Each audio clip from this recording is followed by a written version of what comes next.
Yo guys, it's Sid here. Welcome back to a brand new video. Welcome back to the channel. Today we're here with the match preview for quite a big game actually.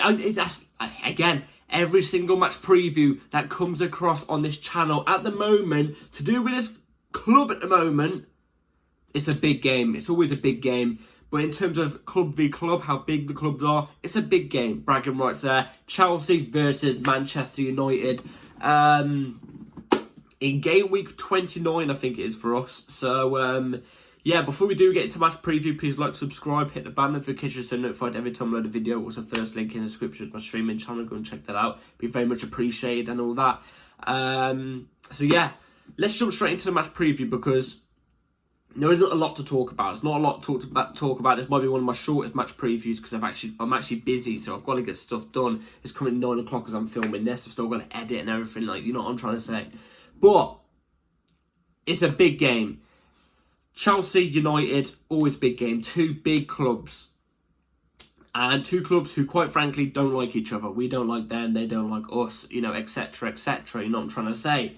And, you know, last time we played United in the league, we lost 2-1 to them. But the scoreline's quite flatter in a sense for us. I hate to say it, but it is quite flatter in a way to us because we made them look like prime Brazil. We legit made them look like prime Brazil. We were lucky to get a goal. That's how bad we were against them lot, who were even worse in terms of form than us at that time of the season. More towards, I think it was December time or November, towards the end of November.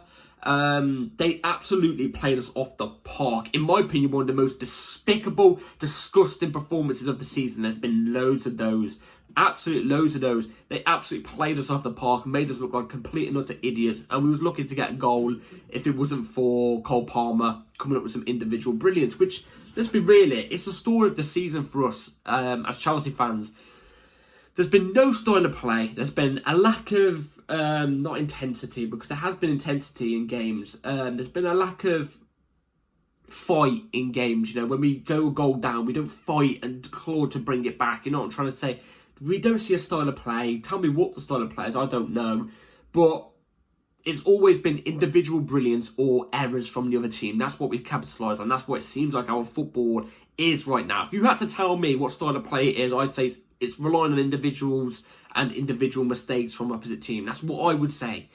But hey, if there's any way we can pick up a team against a pick up a point against a team, a big six team, in my opinion, it's between two teams, Tottenham and United.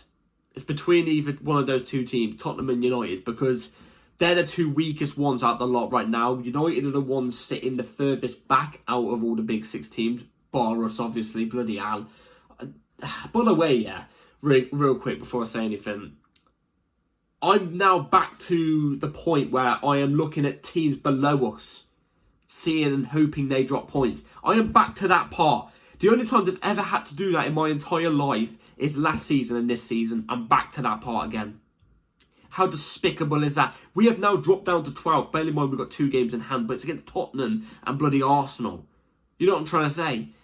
2 tough games, but we've got like games in hand over teams that are above us and just below us, which if we pick up 3 points tomorrow, we're not far off 7th and stuff like that, 8th or 7th. But it's the fact that we're lying in mid-table again for the 2nd consecutive season, and it does not look like, compared to, in fact, even compared to last season, it doesn't look like there's any urgency from the ownership to try and improve.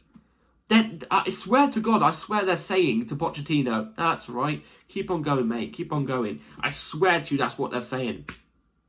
Like I said, I've said this in the last couple of videos, I have a sneaky little feeling Poch's going to stay. I've got a very bad feeling. And I hope he doesn't, because it's not the right way forward at all. But I completely forgot what I was saying before I was going off my rant just a second ago. But we need to pick up points. Oh yeah, we haven't beaten also a big six side. This is a stat. We have not beaten a big six side since January 2022. 801 days. 801 days we've not beaten a big six side. How awful is that? We haven't beat United in the league, I can't remember the last time we beat United. I think it was 2016-17 when we won 4-0. No joke, that's from my brain. That's the last time we beat United. In the league. United are crap. They're crap. I said this in my last preview. Yet they went and smacked us 4-1 last season, towards the end of the season. And they've gone and beat us this season 2-1. We made them look like prime Brazil. You know what I'm trying to say? We've got to get revenge. We've got to get revenge. And like I've been saying for the past couple of videos as well, we've got to pick up points. We have to. Our back's up against the wall, 12th. We may have games in hand, but they're not easy games in hand. We've got Fulham creeping up behind us. We're distant further and further away from European football. I think you can cancel that out. I don't think we're getting Europa League at all.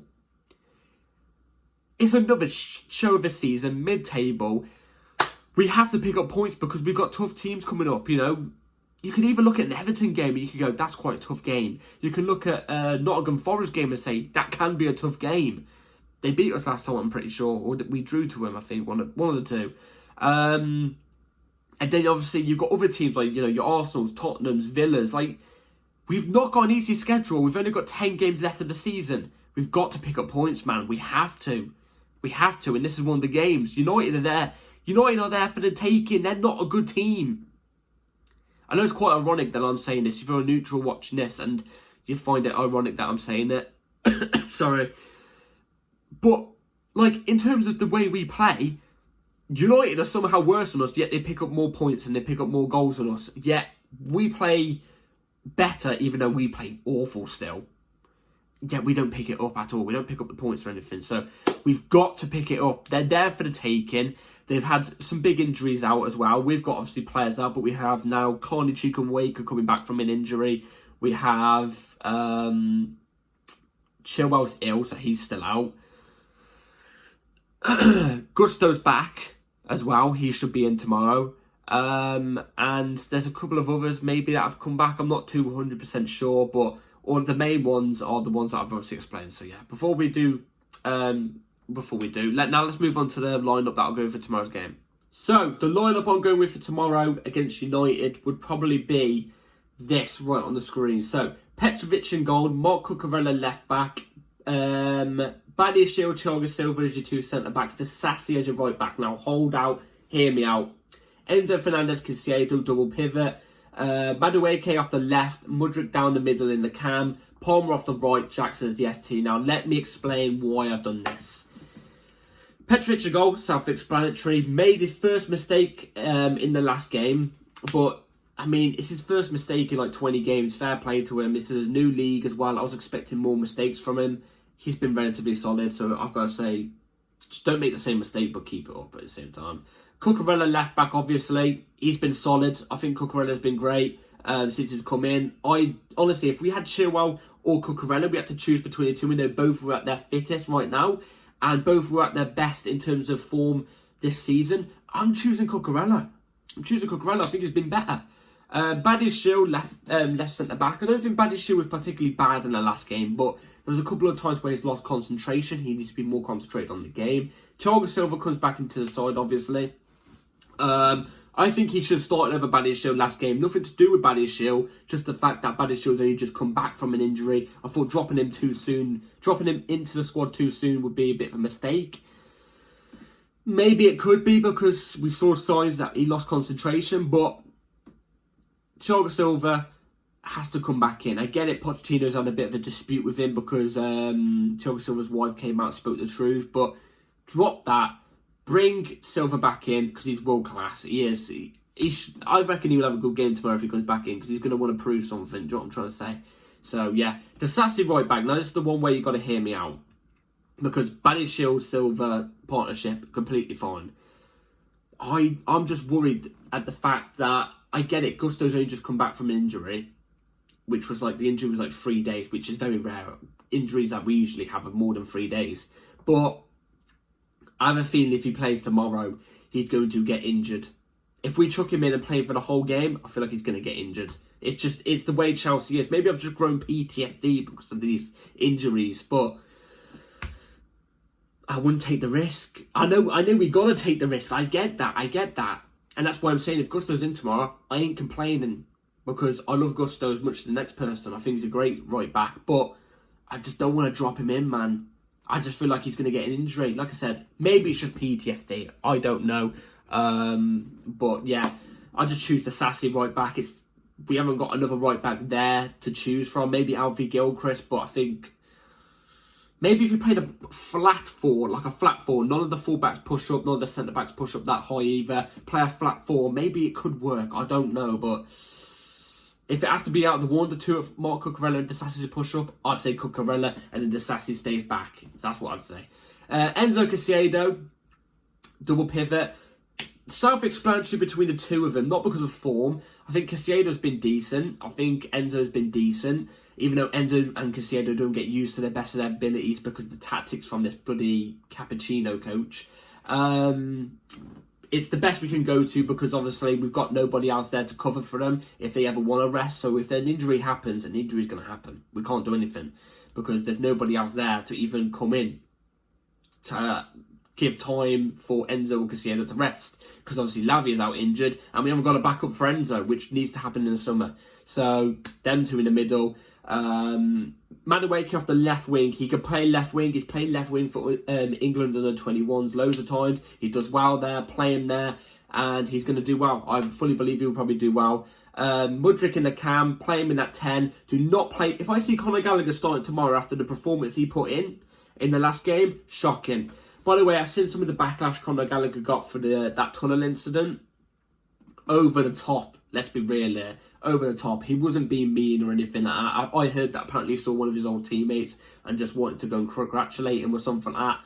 I get it. Maybe he could have given the kid a bit more of a, what's the word? An expression. A bit more of a chat maybe. But like, going as far to say he is what people were saying he is. Come on. Bit too far. But he deserved to be dropped after this game because of the last game, because he played crap. He played crap in that last game. Gave the ball away too many times. Didn't ever affect the game. So, yeah, I'll play Mudryk in that 10, where he's actually been looking kind of good. Carney's back as well. Carney's back. But I wouldn't rush Carney in straight away, so I'll play Mudryk in the 10. Palmer, self-explanatory. Keep doing what you're doing. The guy's got like 30 GA in total in all competitions for Chelsea this season. In the shocking season that we've had under a shocking manager, mate, under a good manager in a good season, Cole Palmer is going to be even more electric. It's a shame because Cole Palmer has had such a good season. We haven't been able to talk about it and hype it up to that standard because of how bad the season's been. So, fair play to Cole Palmer in that behalf. Self-explanatory, keep doing what you're doing. Jackson's the ST. Did not have a good game in the last game in the Citus. I thought he was kind of off it. But I've got a sneaky feeling he's going to score tomorrow. I've got a sneaky feeling. And I feel he's going to be on the ball tomorrow. I'm telling you. Quite literally, obviously. But, like, I have a feeling he's going to be on it tomorrow. So, yeah. And he's the only striker we could go to. So, yeah. That's the team lineup I'll go for tomorrow. Let me know in the comments down below what yours would be. In the comments, yeah. So, score predictions for tomorrow. See, last time we did a score prediction against United, when obviously the last time we played United, I was so cocky and confident. I think I said we're going to get Ten Hag sacked or something, and it backfired heavy. I said in the last preview that I made as well, in the Burnley one, that I think was going to be Burnley 4-0. We ended up putting a slugfest in and a 2-2 draw, which felt like a loss in a game that we needed to pick up points in. I think tomorrow it's going to be Chelsea 2, Man United 2. I think it's going to be 2-2 again. I think we're going to pick up a draw. I don't think we're going to play particularly good. I've got to be honest, every time I say how we're going to play, it's very, very rare I'm going to say we're going to play well, because we've had like 4 good games this season where I can look at us and go, you know what, we've actually played really, really well here, which was the Aston Villa away one in the Cup, the 2 Man Cities, the Arsenal one, probably the Liverpool at the start of the season. They're the only games I can sit here and go, you know what, we've actually played really, really well. So, I'm expecting a slugfest, but a point is a point. But again, we need the 3 points more than anything, man. We need the 3 points more than anything, but I've got a feeling it's going to be 2-2. We've got to take advantage of these home games we're getting. So, yeah, that's my prediction. Let me know in the comments down below yours. And yeah, take care all. Like, subscribe, bell notification on so you're ready for the review after the game tomorrow, which will be coming an hour after the game, around that time. So yeah, be ready for that. Take care all. See you all tomorrow. And up the Charles. Get the point, Charles. Come on. Peace.